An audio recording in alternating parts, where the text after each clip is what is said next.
response would move forward. This included identifying staffing needs, safety considerations, and operational constraints. These were not one-time discussions. We held weekly planning meetings and made ongoing adjustments to ensure field operations would be efficient and safe. With the planning framework in place, the focus shifted to operational execution. We established daily production targets to ensure work was realistic, measurable, and sustainable, and planned product rotation so treatments could be maintained through the season. At that point, we did not know how much of the work we could ultimately be able to complete, so we finalized a pool prioritization strategy that initially focused on priority 1 pools. These were over 800 pools located along the perimeter of the burn scar, where there was the greatest potential to affect surrounding communities. Priority 2 pools, roughly 600, were identified but planned to follow only if resources and conditions allowed. This approach allowed us to focus limited resources on the highest public health risk first. This map shows what that prioritization actually looked like. Priority 1 pools are shown in green along the perimeter of the burn scar, and priority 2 pools are shown deeper within the burn area. Approximately 1,400 pools located outside the burn scar were removed from this view and handled through our normal pool inspection process, since many of those were only temporarily impacted. This left us a little over 1,400 inside the perimeter. Once the plan was set, we turned our focus to how to execute it safely and efficiently in the field. With the number of pools we were facing, standard operations weren't enough. If we were going to keep moving forward and reach all of them, we needed to be innovative and creative. One example shown here is the assembly of our custom treatment bags and floats, which was a team-driven effort. These tools allowed us to treat pools where access was restricted, including properties fenced by the Army Corps of Engineers, or locations where debris prevented us from safely walking up to the pool and applying product directly. At this scale, this type of innovation from our team is exactly what we needed to keep the operation moving forward. Along with those innovations, we also developed a treatment approach that could adapt to different pool conditions. The plan was to use Gambusia fish in pools holding more than 50% water, but only after evaluating water quality to ensure conditions were appropriate. We also modified our vehicles by adding bench seats with seat belts, installing rear footsteps for safe entry and exit, and removing bed covers for rapid deployment. These changes allowed crews to work more efficiently while maintaining safety in challenging field conditions. And these photos show what the post-fire treatments look like in the field and the conditions that our crews were working in. To improve efficiency, we redesigned workflow and mapping.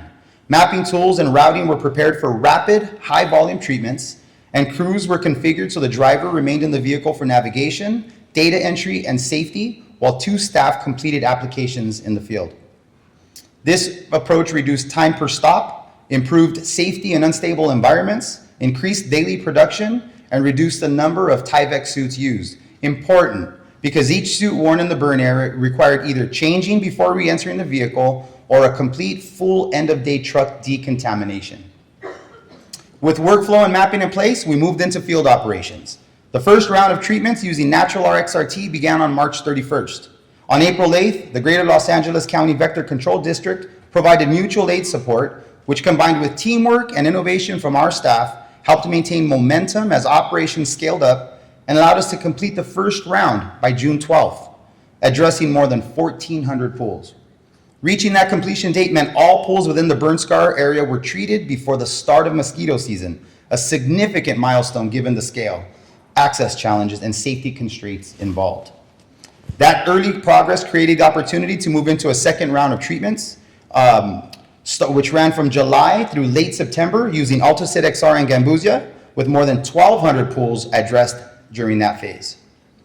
And now for the results. As of December 31st, 2025, this effort resulted in more than 1,400 swimming pools addressed through 2 applications.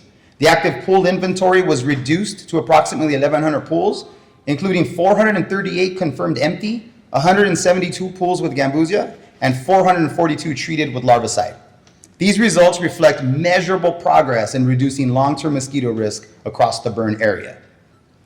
To give you a sense of the scale, this response included 2,700 treatments across the burn area, using roughly 2,400 AltaSit XR briquettes, 2,400 AltaSit XR briquettes, 6,600 natural XRT briquettes, and over 15,000 Gambusia fish for long-term control. The direct material cost was approximately $52,000, not including labor or PPE, highlighting both the size of the response and the efficiency required to manage it. With these outcomes, while these outcomes reflect the work done in the field, they would not have been possible without strong partnerships and shared resources. Achieving these results required more than internal effort. Greater LA provided critical field staff support during both Priority 1 and Priority 2 operations, helping us maintain momentum and meet key timelines. Their support was essential to this response, and we're truly grateful for their partnership. In addition to staffing assistance, several partners provided critical materials that allowed operations to continue safely and effectively, including Alticid XR from SAMR and Central Life Sciences, PPE from the California Department of Public Health and Cal OES, and over 20,000 mosquito fish supplied by Orange County Vector Control, all of which helped sustain operations over time. Looking ahead to the 2026 mosquito season, we expect established mosquito fish populations to help manage peak season production, reduce the need for large-scale chemical treatments. Using lessons learned from this response, the first operational wave of 2026 will be planned with data-driven projections to ensure staffing and resources are in place early, allowing us to enter the season prepared rather than reactive. Looking back on this response, a few key lessons stand out. Teamwork was critical. By educating staff early, creating a shared purpose, and trusting the team, we were able to mobilize a committed field response even under heavy operational demands. Community presence was evident as residents within the burn area proactively reported inoperable and unmaintained pools even while facing significant personal loss. Early data prioritization also proved essential. The first 3 months set the foundation for success. Field level innovation played a major role in increasing efficiency, allowing us to adapt practices to challenge post-fire conditions without compromising safety or effectiveness. And mutual aid support accelerated the response and helped us meet critical timelines. I'd like to acknowledge our operations department, whose professionalism, flexibility, and willingness to step up made this response possible. Their commitment and teamwork were critical throughout the planning and field operations that followed. I'd also like to take a moment to thank our entire district. This response reflected the culture of our organization, one built on teamwork, accountability, and a shared commitment to public service. Thank you.